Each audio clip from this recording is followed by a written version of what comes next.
Hi guys, welcome back to the Free Drop podcast. Delighted today to be joined by my calculations, the first amateur player we've had on the podcast, and certainly the first female amateur, Kaylah Williams. I mean, not only are we starting out with our first female amateur, but also the arguably the best player in the country at the moment. So, Kaylah, how are you doing? How are things going? No, I'm good. Hey, just getting through matric, but feeling good. Yeah, I mean, how's that process been under COVID? It must be quite weird, eh? Yeah, no, COVID has put like a halt on everything. So was quite a bummer that I couldn't receive that award face to face. Yeah. It was most certainly on the goals for plenty of years. Yeah. So the year that I do get it, I can't receive it face to face. But I'm just glad that everyone's safe and getting through this COVID thing. So yeah. Yeah, it must be very, very weird because, as you say, I mean, it is something. It was obviously a goal of yours for a number of years. But talk us through what that whole virtual sort of ceremony was like. Oh well, frankly, I was in the garden when I heard the news. I was in the garden chipping to a bucket, and I didn't recognize the number on my phone. And then I answered. I was like, "Hello, who is this?" And it was like, "This is Sally." And I was like, "Oh my word! All right, hi Sally." That's awkward. I totally forgot that my phone wiped like a couple of months ago, so I didn't have really anyone's phone numbers on my phone.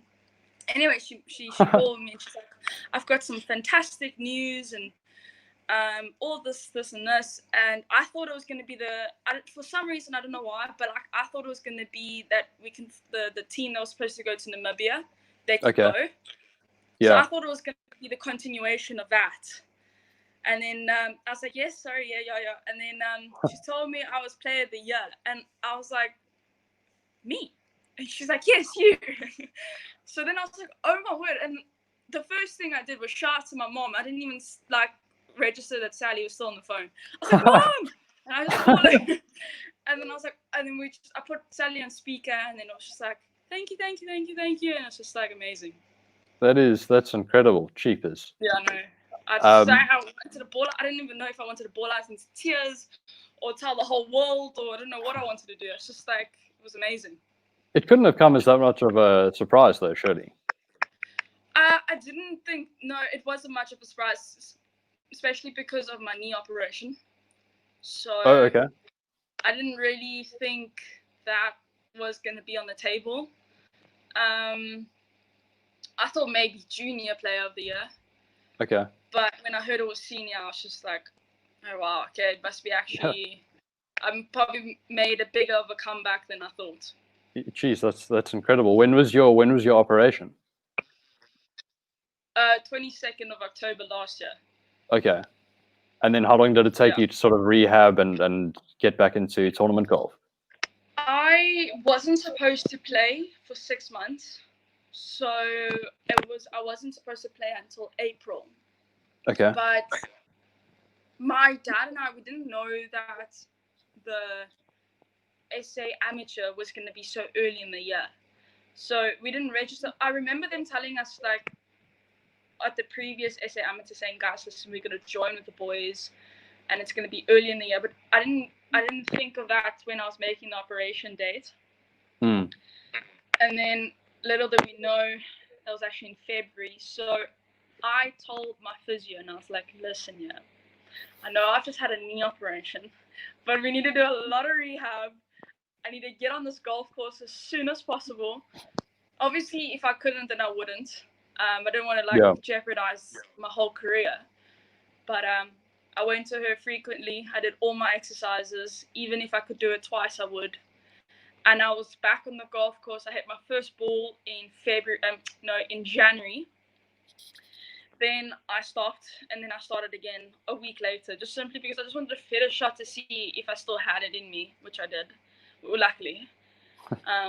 And then I started only late January, and then I got into February again, and then we left on Valentine's Day. So which knee was it? My right knee. So luckily it's not the knee that you have to straighten on impact. Sure.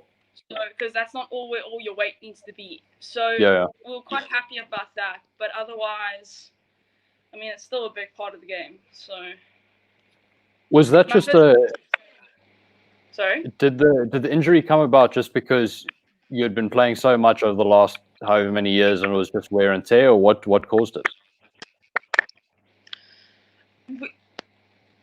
You know, I can't put my finger on it because it was actually been paining for 4 years. Last year was Jeez. 4 years. So I've been complaining about my knee for 4 years. When I was 13, I went to some sort of doctor and I was like, listen, there's something wrong with my knee. Because every time if I had to, because there was a point on my knee, every time I had to hit it, honestly, I would know what a paralyzed person would feel like. Because I literally couldn't move the bottom half of my body. There would be so much pain. And I told my parents, I was like, there's something wrong. Because I can't do it now, but I couldn't sit on my knees. So then we went to the doctor. The doctor said, listen, it's just growing pain. She's going to grow out of it and all of this and this. And I didn't believe the doctor. And I sat with that pain for 4 years until I spoke up, I think about last year, February again. I was like, listen, my knee is killing me and I need to get it sorted out. Because in Ackerman's, not last year, but the year before, I had to take painkillers on the course because I was crying to my dad saying there's something wrong with my knee. Yeah. So, and then the doctor said there was a bone that was loose in my knee and it was causing inflation on my tendon.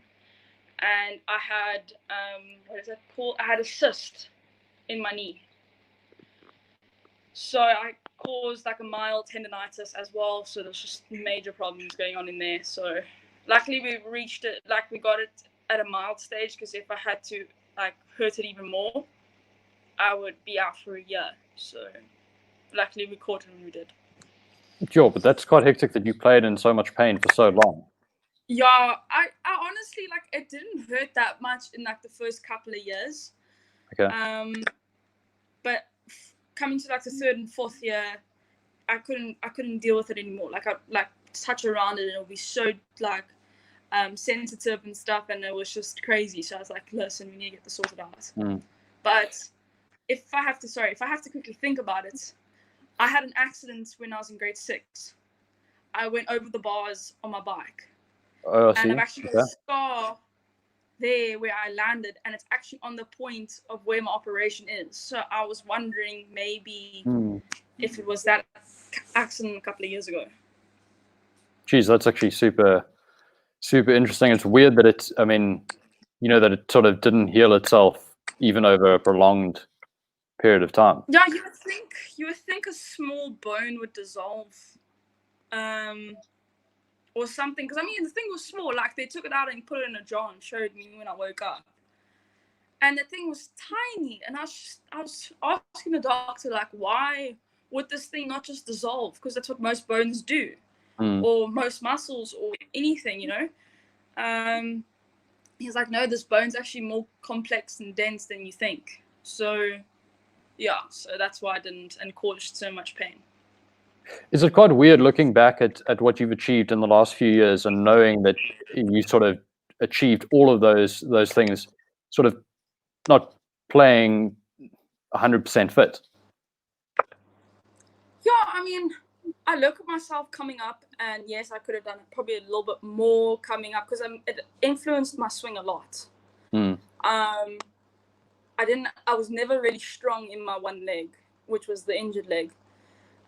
So it did affect my golf a lot, and it amazes me like I mean, both of my coaches, or one of the coach I had and the coach I have now, they both say like, it's amazing how quick I can get my hands going at the bottom to get the club, or to get the ball the shape of the ball right.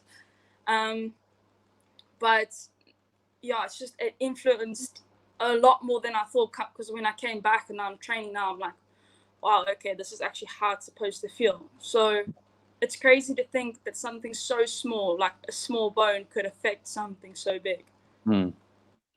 Yeah, before we get too carried away, let's actually go back to the. I mean, we'll chat about your coaches now, but let's go back to the very beginning. Would you mind just sort of providing a bit of context as to your upbringing and where you grew up and went to school and stuff like that, and when you actually got involved in the game? So when I was 3 years old, my stepdad and my mom, they got me a plastic set because my dad saw a swing in me from young, like before I was Cool. 3. He's like, no, we have to get this child a plastic golf set. We have to. The next thing, I was hitting the ball from the living room to the kitchen, and then I was like, let's try and get up the stairs, all these things. And my dad actually saw the potential in me, so he helped me come up in golf, and he helped me with the foundations of my golf. He knows my swing from the back of his hand. I mean, all of my golf is basically to my dad because he's a golfer himself, so he knew what he needed to do. So yeah, I started when I was 3, and then I went to school to Kenridge here in Durbanville. Okay. There I kind of got a hint of what social life is, and I started to enjoy it a bit. So when I was 12, I actually wanted to give up golf. I wasn't really into it anymore. I never had the competitive drive. I mean, I did, because when I started playing competitive, which was around about 10, it was never what I thought it would be. I mean, I always pictured, like when you watch TV and there's people around you and, you're like putting in front of everyone. That's what I thought it was going to be until I came to my first tournament, and I didn't really enjoy it. So then I wanted to give up golf. And then, when I carried on a bit, in like a month or 2 later, I actually realized golf was always a part of me. I mean, I've been doing it since I was 3. So I got back into it, and then I've loved it ever since. My dad has helped me grow up a bit more with it, and he passed me on to a coach because he couldn't help me more. So he passed me on to a coach. So then that's when I got back into golf and started playing national golf. You start through Western Province, and you build up, and then you go from there. Yeah, so that's kind of. Who did you go to for coaching? So I went to Anna Becker-Frankel in Devonvale. Okay. I went to her when I was 11. Then I stopped, and then I went to her again. I went to her for about, must have been 4 years. And then I started going to Lana at Durbanville. Okay. She's with Pure Motion Golf Academy. She started helping me last year, and I just needed a new set of eyes. I needed to have a new, fresh input into the game. I mean, Anna and my dad have helped me so much, and I'll always appreciate and be grateful what they've done for me. But I just had to take that next step in my golf and just not necessarily become better, but just get a new groove on it, and it's been a lot better since. Yeah, I mean, it's amazing. Like, I'm sure you probably found that you sort of reached a ceiling, and you needed to sort of break through that and really take your game to the next level. And sort of, having that second pair of eyes can really lead to that. But I mean, I'm not saying that Anna's not a great coach. I mean, I love Anna to bits. Yeah. But sometimes there's only so much you can do. No, for sure. And I mean, I think things always have a way of sort of serving their purpose. And she, between herself and your dad, they gave you your start in the game, and they got you to a certain point, but then you needed someone to sort of take you forward from there. Yeah, exactly. But what was it? I mean, it must have been really weird, sort of, playing competitive golf from 10, and like, I mean, it's not really what your average 10-year-old does. I mean, was it tricky from that aspect? I mean, did you want to just spend more time with your friends and socialize a bit more? I mean, what was that whole mindset like? It wasn't time consuming.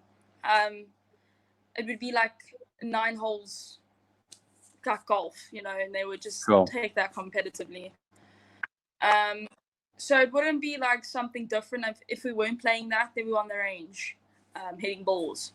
But I just think, I mean, firstly, the golf course was not in good shape at all. I mean, it was just something a 10-year-old would hit off, you know. And I didn't enjoy it. My dad could see I didn't enjoy it either. And my dad was actually always scared that I would never, you know, get past it because he would say, "Come, let's go play," and I'll be like, "No, Dad, I don't want to play on that. It's boring. I mean, I hardly know anyone. I hardly don't do this." And my dad made a good point to me when I was young. You know, you got to go to different places to meet new people. Sure. And I think that's why right now when I'm playing golf, you know, amongst the girls and stuff, at you know, when we go to national tournaments, I mean, if I didn't open up to them, I wouldn't have them as my friends. So I really took that on as I went on, you know, with my golf career. But when I was younger like that, I never really understood what's the need to make friends. I mean, I had my school friends. Why must I make friends with these people?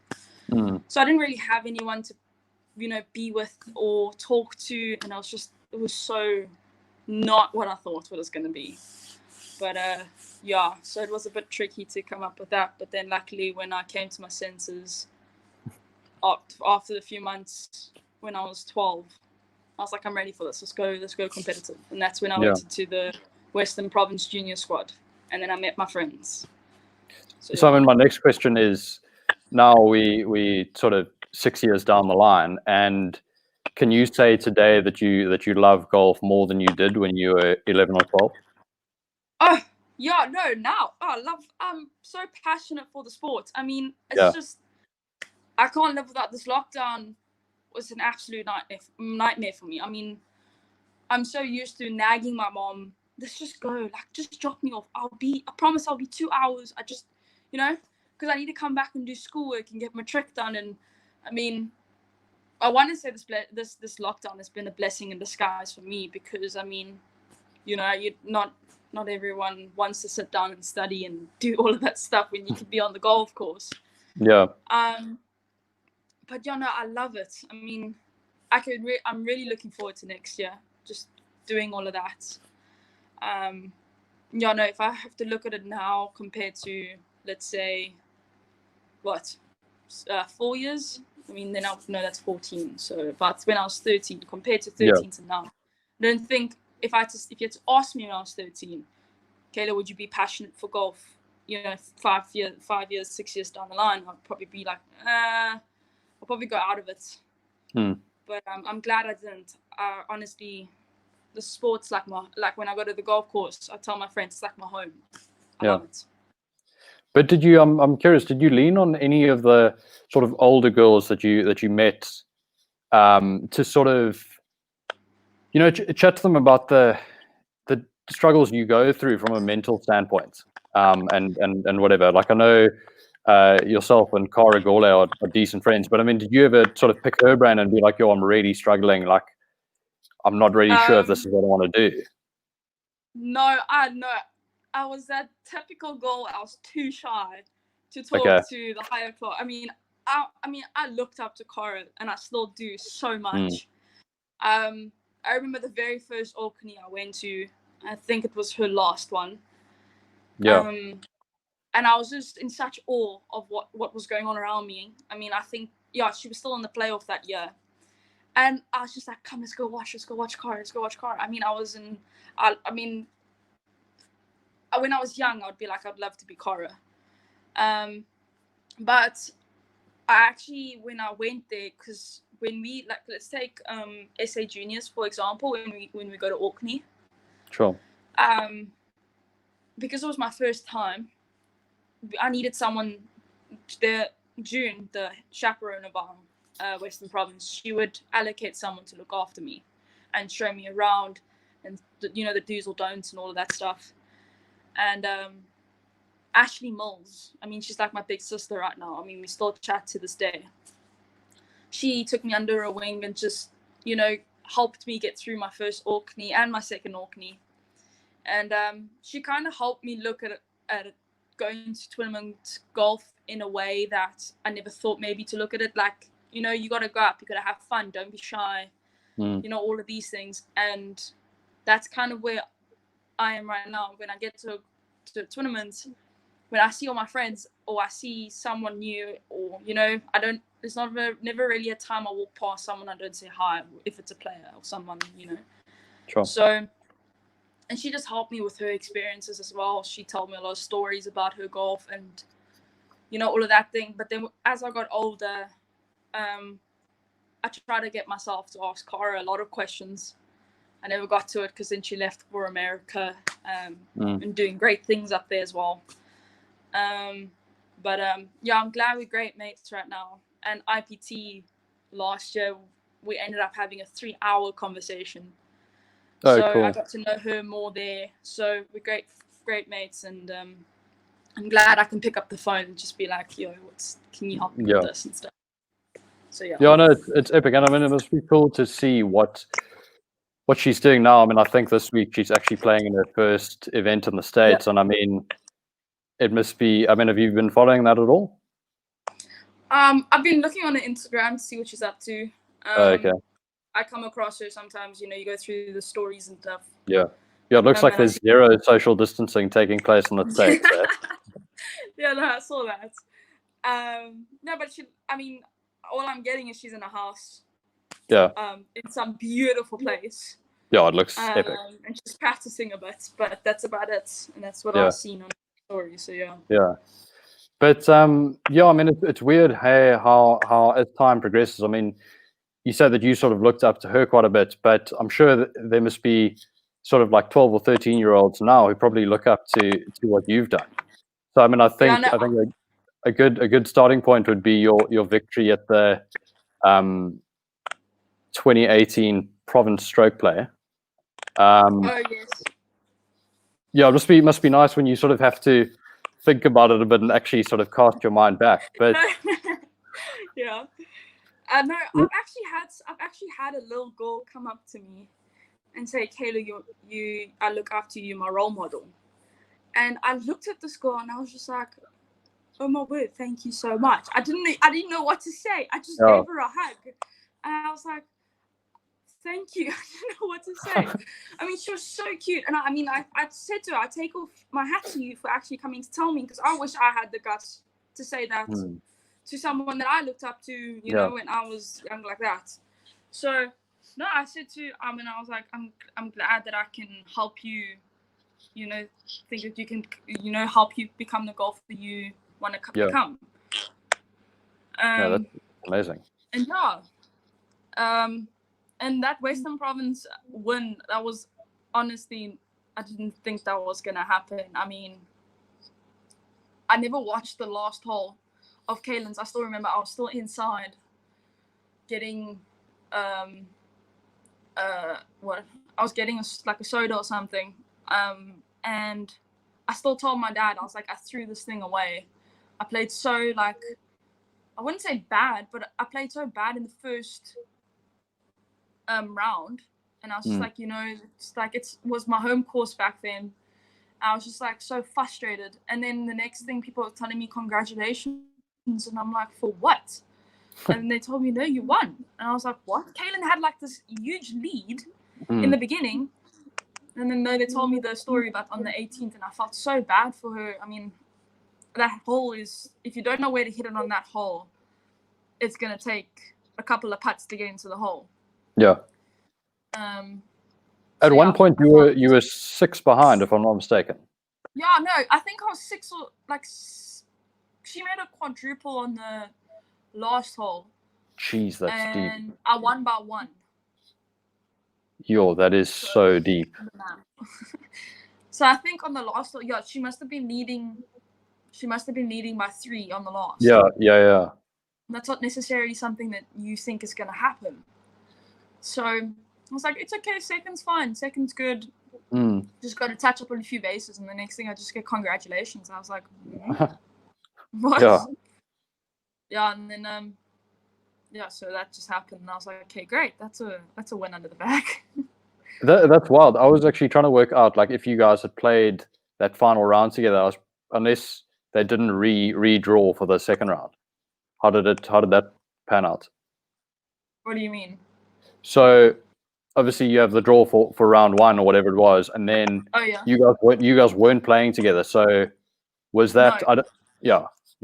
So No, that I makes think sense. what happened was I think I was either 1-3 ball behind her or Okay. 2-3. I don't know. Like I was quite behind her, but I played really well in the last round. Yeah. And I think also, yeah, because it was 36 holes. No, you see, that's why. It was 36 holes on one day. So they Yes. seed Yeah. you Yeah. and they don't Yeah. touch it again. That's why. So I was never seeded with her, and then I played really well on the last round, on the second round of the 36. And I think that's how I caught up. But it would have been interesting. Let me tell you, it would have been really interesting if it went off into a playoff, because when she finished, it was complete darkness. So I was actually wondering, like, I was just like out of curiosity, what would have happened if we've had to go into a playoff. And I actually asked, and they were like, no, you would have shared the trophy just because of the darkness. Because there's no point playing a playoff in the morning. Yeah. This isn't the LPGA or anything. No. Like they said, for like a championship like this, Yeah. you know, if it was like IPT or Sure. SA Goals, they would have been like, no, tomorrow's playoff. But they said there was not enough people there, so it wasn't gonna, make a difference. So they just said share the trophy. I've done that before, actually. That must be weird. That must be KZN very champs strange. last year. I shared the trophy with Samantha Waitley. That must have been very, very annoying. Well, it was, but it was in the terms and conditions. So Okay. that was final. And I mean, she's a very good mate of mine. So it was fun doing a speech with her. Oh, cool. Is it, is it weird sort of going like head to head with your mates and really, having to sort of put your friendship aside? I think we're so used to it by now. I mean, obviously, for instance, Kira Healy, I was really good mates with her, and we were like good for like 2 years and stuff, and we never played with each other once. And then this year, Rose Bowl, we got seeded together, and it was the weirdest thing. Like, I didn't even know if I should talk to her or if I mustn't talk to her. It was weird, but I guess once you play with each other a couple of times, you get used to it.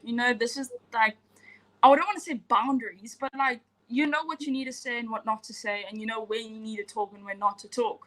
Yeah. But otherwise, it's I love playing with them. I mean, it's always a great laugh when there is a laugh being shared. Because like we mostly crack jokes to pass time if we're waiting for like a hole, or we see there's a ruling in front of us, you like just to like pass a bit of time. Yeah. But we never have that the problem of chatting when someone's hitting. You know what I mean? We never have a problem like that. Yeah. So that's nice. And when rules come, we're genuine with each other. We're like, no, listen, this is not what I think. Or they say, but this is what I think. And then we're like, well, let's just get a rules official. Just, Sure. So we're very forward with each other, which is good, I think, because otherwise, there's no competition in that. So yeah, for sure. I think we're very good in the sense of that way. And yeah, so I mean, it's interesting you mentioned the way in which you guys are seeded at tournaments. So I see you beat Caitlin again by one at Rose Bowl last year. But were you guys not playing together in that event either? No, we weren't. We were in the final round. Okay, and how did she take her second defeat in 2 years? The final round's a very different story, especially if it's like a 1-shot, 2-shot lead on the first hole. Even if it's a 3-shot lead, anything can happen, So the final round is definitely different. There's a lot more tension. And yeah, no, I don't think we exchanged a lot of words on that day. I mean, it was just very much competitive, which is good. I mean, it kind of trains you for the years to come. Yeah, no, 100%. But sort of transitioning away from golf for a bit, you, by the looks of things, you're one of those annoying people that is just multi-talented at like different sports. You also played first team hockey. Do you still play, or like what's the vibe there? Okay. No, I played hockey. Oh, my dad tried to get me to play a team sport. Okay. I wasn't very much of a team person. Yeah. Back then. My dad's like, no, you need to balance your life. You need to have friends. Just go play hockey. Ended up playing hockey. Ended up loving it.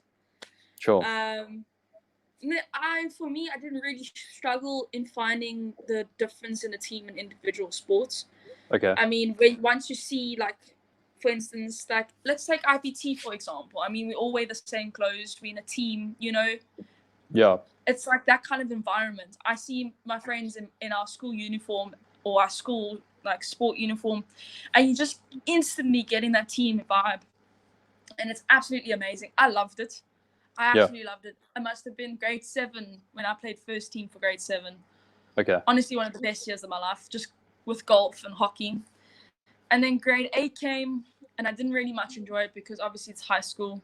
So you have to now be in a team with other people, and those other people might not necessarily that's generally how teams work. Hey, that there are other people involved. No.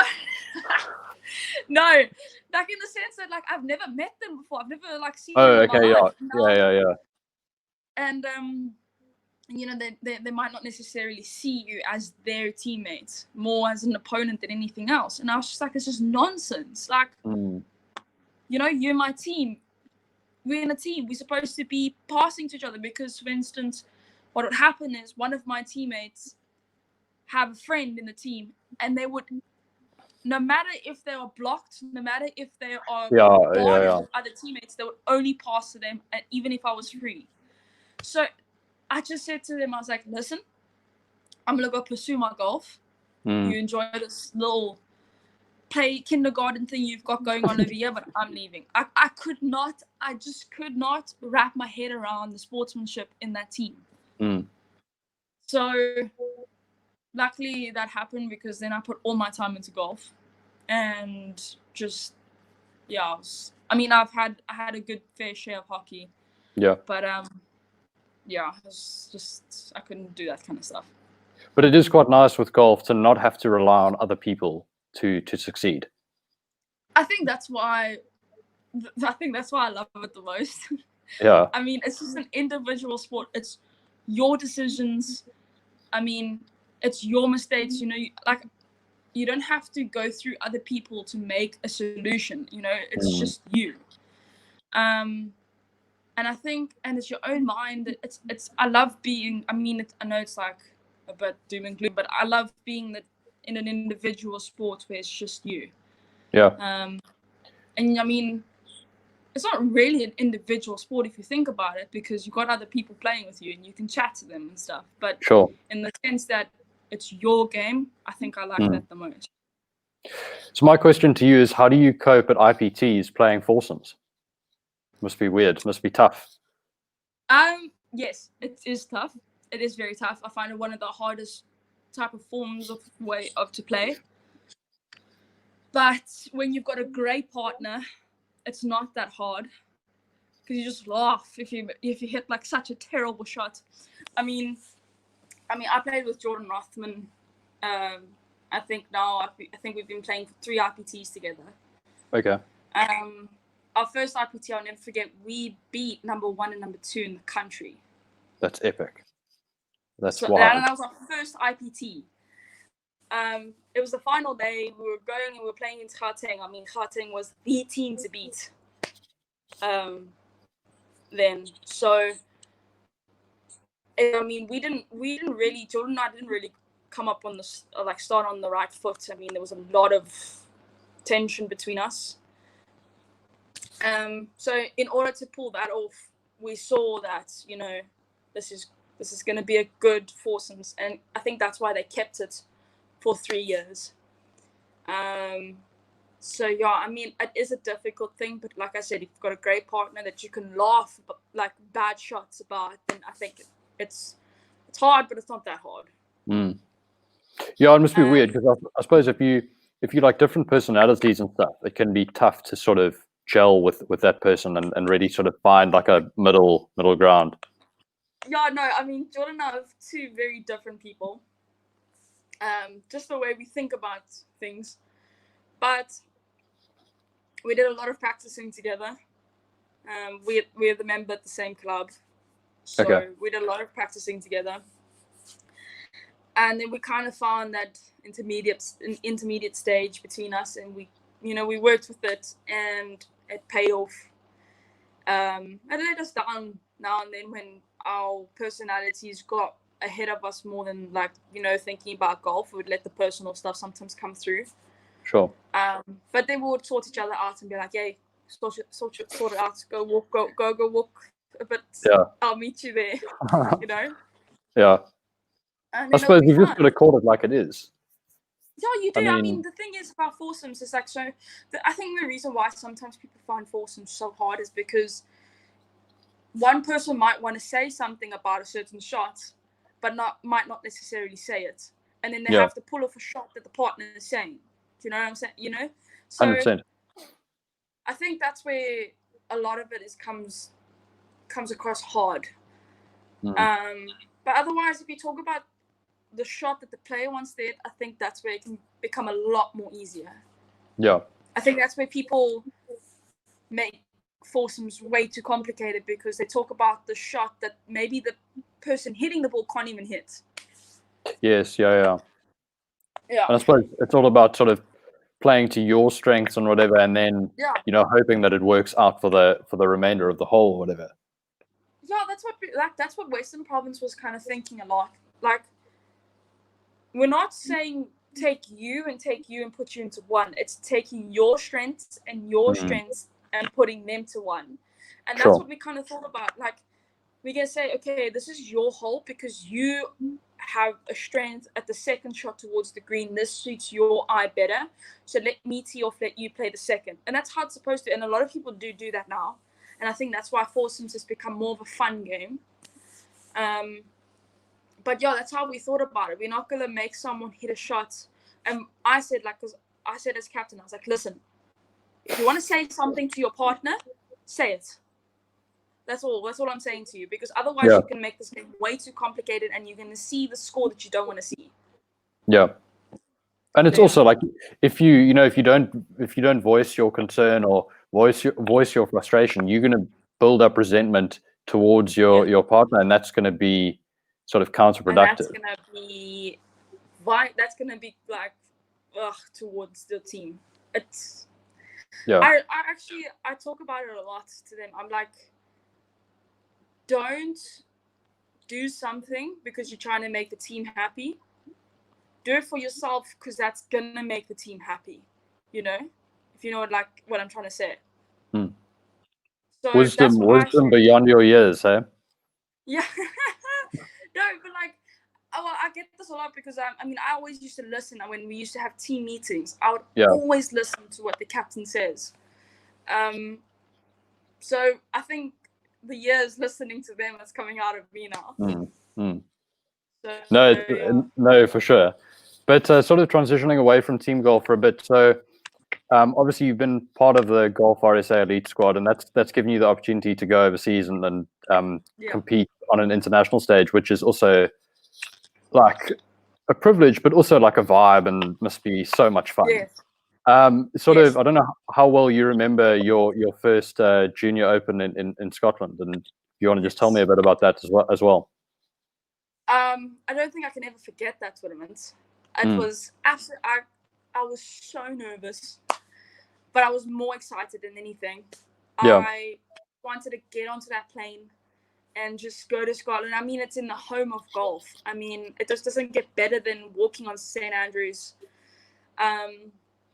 It was such a great tournament. I met so many people. I think there was 7 of us in a group. And one was from like Sweden, one was from the Bahamas, one was from England and Wales and Belgium, and then also 2 South Africans, Martin and I. Yeah. And it was all of us, and we were just I mean, I'll just never forget them. I mean, I still talk to them to this day. It was such. I mean, I see that tournament, and I was so grateful. I remember making a journal. I made a journal when I went down to that tournament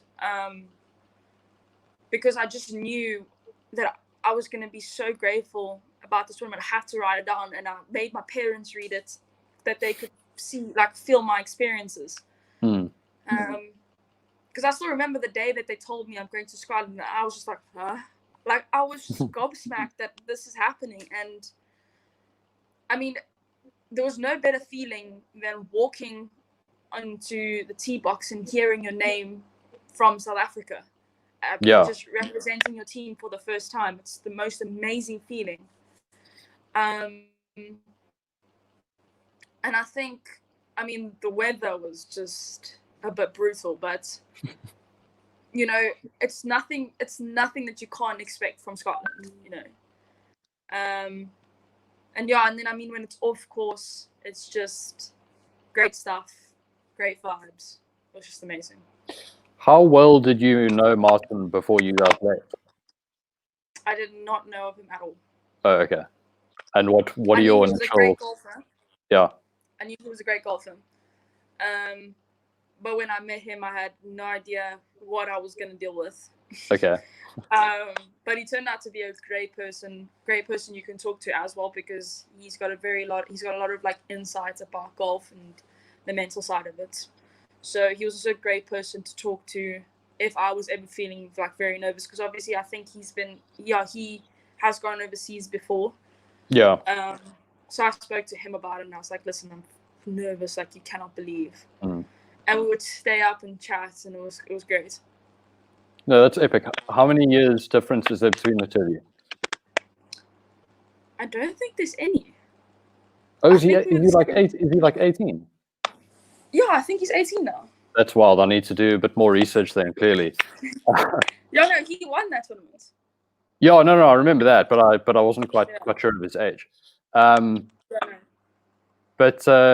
yeah, I mean, how you said conditions were quite brutal. I mean, how long did it take you to, you know, sort of adjust to that sort of style of golf?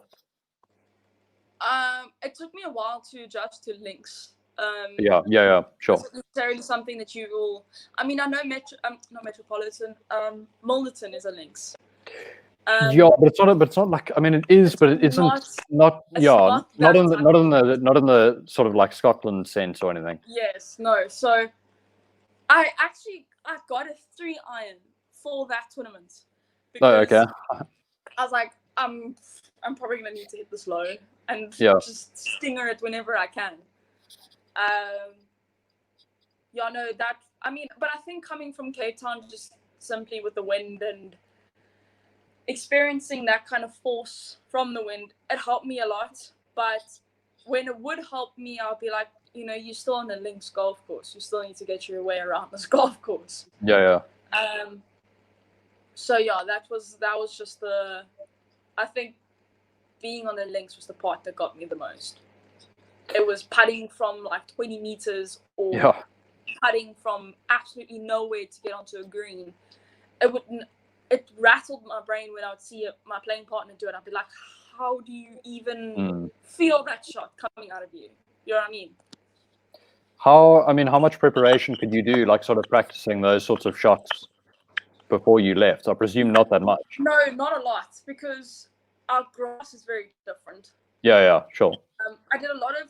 Actually, the one way I did practice was I took out my lob wedge a lot so that I could chip a lot with, you know, like your sandwich and your gap wedges and your 9-irons and your bump and runs, because that's where it would necessarily be helpful to know those kind of shots.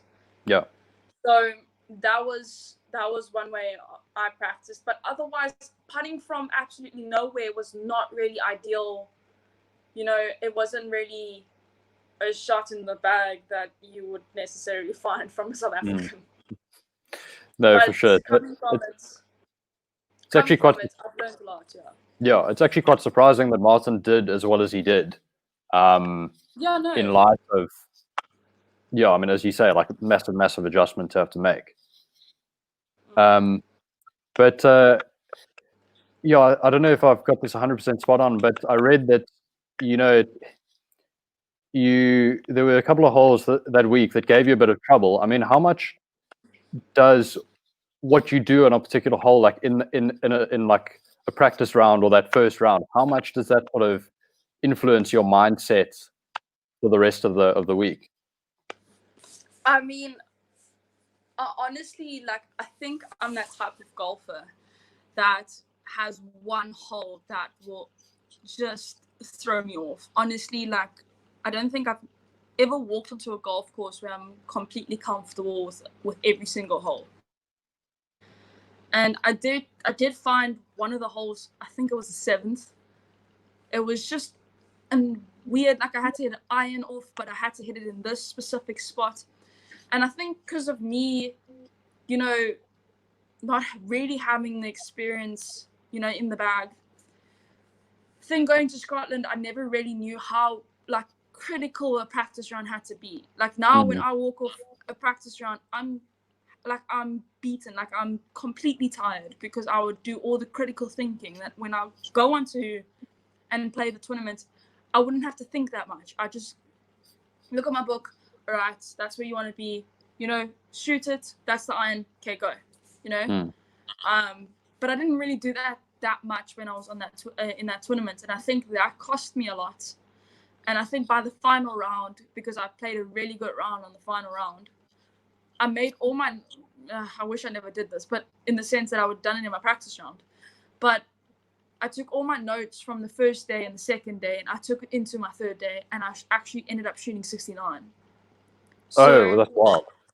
Yeah, so I think if I had to look back now and having the skill and the experience that I have now, I think I would have done it a lot better. But then I wouldn't have seen how important a practice round is if I didn't experience it then. You know what I mean? Yeah. So, yeah, no, and then it just, yeah, went from there. And then I just saw the things I needed to improve on. So it was a great tournament. I loved it.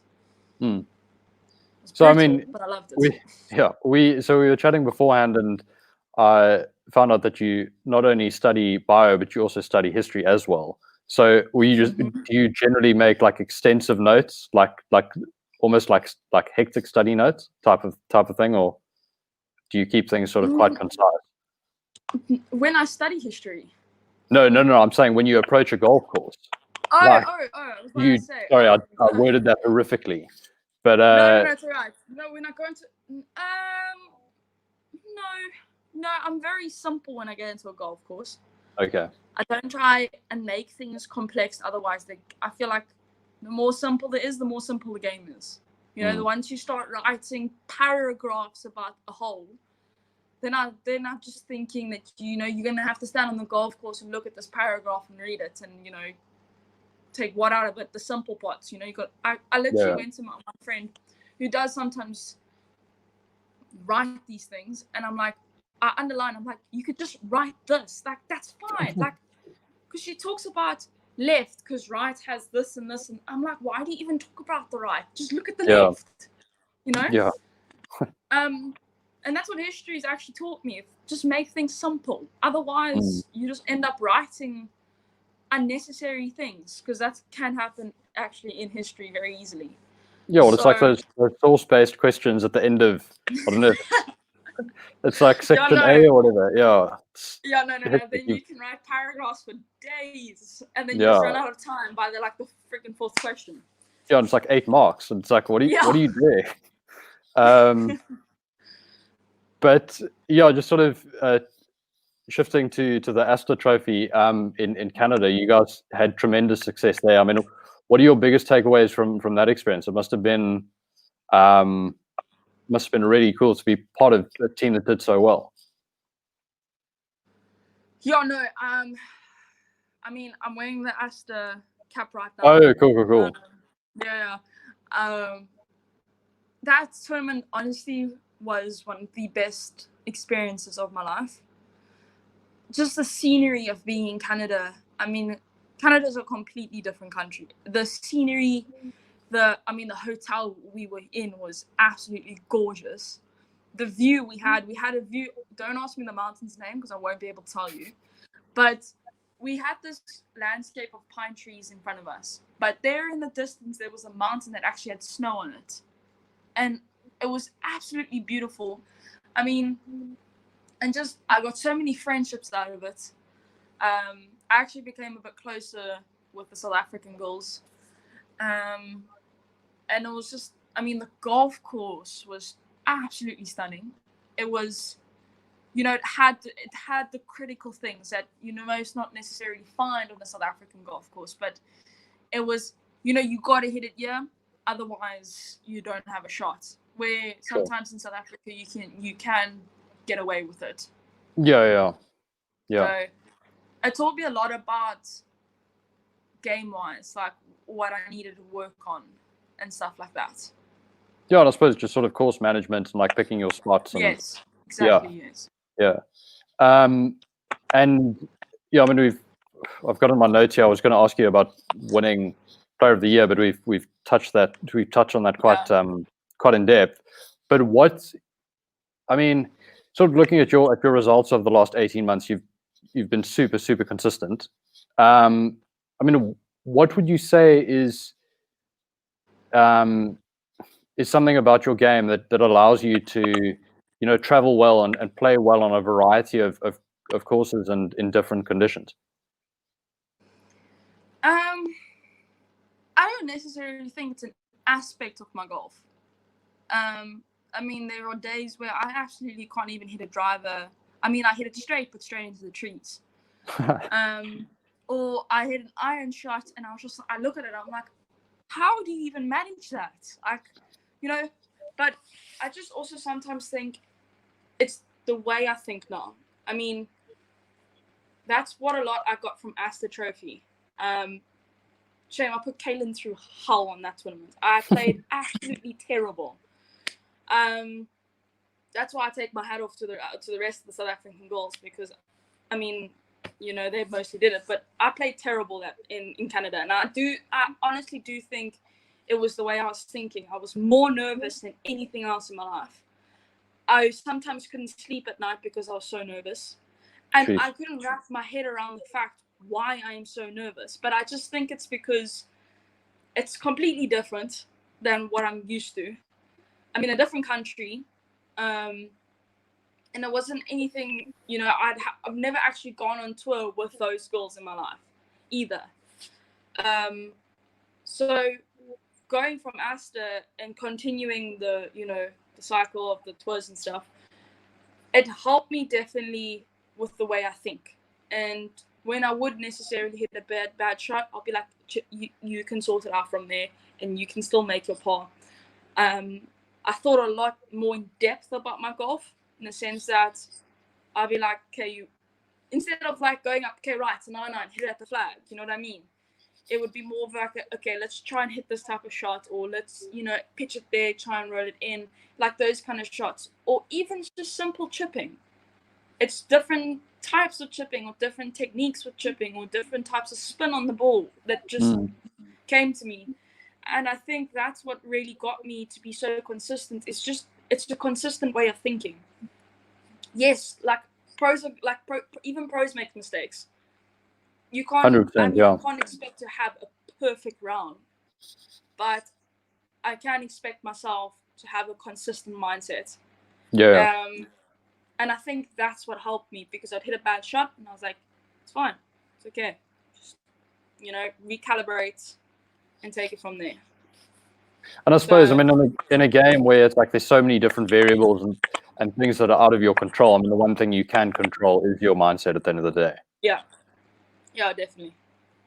So obviously you've had a tremendously successful last few years, but what's next? Can you talk about what your prospects are for the future? Well, right now, I've got a couple of more goals for this year, but those are not really necessarily golf goals. Sure. They're more school goals. Yeah. But I have one goal for golf, right Okay. now, and that is just simply just rebuilding my golf. I'm actually halfway there. I have rebuilt on my wedges and up till like my 9-iron. Now I'm on to 8, 7, and 6. Because simply after lockdown, I actually went back to my old habits, which is just an absolute no-go with me. So now I'm drilling in the swing that I've always wanted to get, and I'm just drilling that until like I can start playing. Next year, I'm off to America, which I'm super stoked for. I'm going to Florida State University. So that is next year's like kind of excitement. But before that, I've got I'm working on a couple of next year goals before I leave, because I'm going to go play some sunshine tours. I'm cool. going to play my first Cape Town Open. Oh, amazing. I'm going to go play that. Amazing. So yeah, I'm quite excited just to get a touch of, playing golf every single day when you can, not going to school. So I'm really looking forward to that. Yeah, I mean, it is quite weird, when you finally do have that time to just sort of focus 100% on golf, because at the moment it's like, well, you may want to play golf, but you may also have a bio test or an accounting test or whatever to study for, and it's not really study for accounting, because that's more understanding than anything else, which is nice. But I'm in Florida State. Hey? No, I was go gonna say it's gonna be nice not to go on a golf tour, play 18 holes, 36 holes, and then get back to your accommodation and study like 20 pages of bio. So it's gonna be quite nice. And I mean, chat to me a bit about Florida State. I mean, I don't want to take up too much of your time, but I mean, I'm super keen to find out how that opportunity came about and why you were thinking about that in particular. Well, they actually came to me not too long ago. I had Virginia Tech on my list. Epic. Central Florida University on my list. I had Tulane on my list. And I was chatting for them for quite some time, and then Sally spoke to Florida State for me, and she sent their numbers over to me. And my mom, I told my mom I've sent them an email, but my mom's very good with emails and catching people's attention towards emails. So she bombarded Coach Rob with emails and said, yes, Kaylah Williams, and they caught, the attention, and they actually got a hold of me. And I mean, those coaches are absolutely amazing. I mean, I created an instant bond with Coach Amy, which is the female coaches, and the assistant coach Matt, and just with Coach Rob, he's the head, and his biggest dream is to come down to Cape Town. Epic. So we chat about that as well, and I mean, I got to speak to some of the girls that are there already, that some of the players. I spoke to them, and it was fun, and it was something else. And then I actually spoke to girls that are coming with me. I spoke with the coaches, and I spoke to her, and I mean, she's amazing, and we're gonna go together. And I don't know, there was just something about Florida State. I mean, unfortunately, I couldn't do a recruit tour. I couldn't. I mean, it just came a bit too late. We were supposed to go now, like we were supposed to have gone already. I mean, because of this whole Corona thing, we couldn't. So yeah, then it kind of just went from there, and then I don't know, it's just something about them. And I was like, I'd like to come to you guys.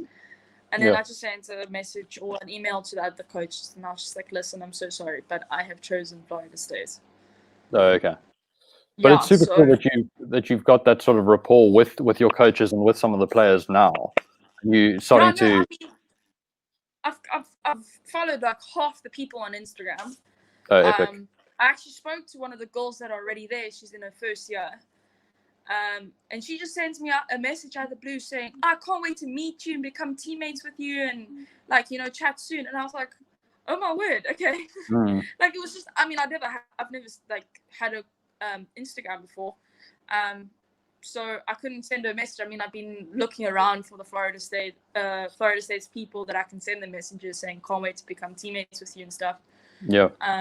But yeah, no, I mean, it's just like something like stuff like that out of the blue just makes you want to go to a university like that, because then you're gonna be in a great team. That's super cool. Yeah, so I'm so excited. I'm so keen to go through. I mean, like I can't believe it's just a year away. I mean, I was talking about it to my parents the other day, and I was like, I can't believe I'm going next year. I mean, it feels like just yesterday we were saying, it's in 3 years' time. Don't worry about it. Yeah. No, it's wild. Yeah. Then I mean, you just need to chat to Cara to find out that it can literally be the time of your life. I mean, it sounds like she had the biggest jaw at Arkansas. Yeah, no, I've spoken to her. She actually helped me a bit with the selection of the college. Oh, okay. Yeah, so I think she thought I was talking about another university, but then I corrected her, and then she's like, no, this is a great school and stuff. Her dad even said Florida State's the one to go to. So cool. I've spoken to her about the selection of college, but when I get closer to the time of college, I'll start sending her messages like, what can I expect? All of these things. Yeah, I mean, it's amazing how, through golf, like you've created so many cool friendships, and friendships that sort of transcend golf, and you actually really become like close with the person for who they are rather than just for the golf, which is really, really cool. I mean, there's a group on WhatsApp with all the golf goals on it, and it's called the Powerhouse Group of Women. And I mean, we are all like best friends. We all chat like almost every single day. And it just makes you love the game even more, It's like the small things that make it bigger, I mean, besides actually playing the sport, which is fantastic. It just like adds like a cherry on top, you know what I mean? Yeah. And I mean, you've clearly come quite a long way since you were 12 or 13 wanting to give up the game. So that's really, really cool to see. Yeah. That's epic. Well, thank you so much for your time. And how can people follow your progress? How active are you on social media? I will post a couple of things on Instagram at Kaylah Williams. I post a couple of things on there and show where I am sometimes, so you can check up on there. Epic. Yeah, and guys, if you super desperate to follow any golf content, any podcast related content, give us a follow on Free Drop on Facebook and Instagram. Take me from 60 to 61 followers on Instagram. That would be epic. But yeah, I mean, it's super cool to tell stories like your own, and give you a platform to tell your story, because it's difficult to really get to know someone after like a round of golf where they have like maybe 2 comments on the way they played. You can't really glean much from that. So thank you so much for taking the time to actually chat. It's been epic. Thank you for having me. It's been great speaking with you. Yeah, it's going to be fun to track your progress and see how you do in those Sunshine Ladies Tour events before you head to the States. Yeah, thank you. Epic. We'll chat soon, eh? Yeah, cool. Awesome. Cool. Yeah. Cheers. Cheers. Bye. Bye.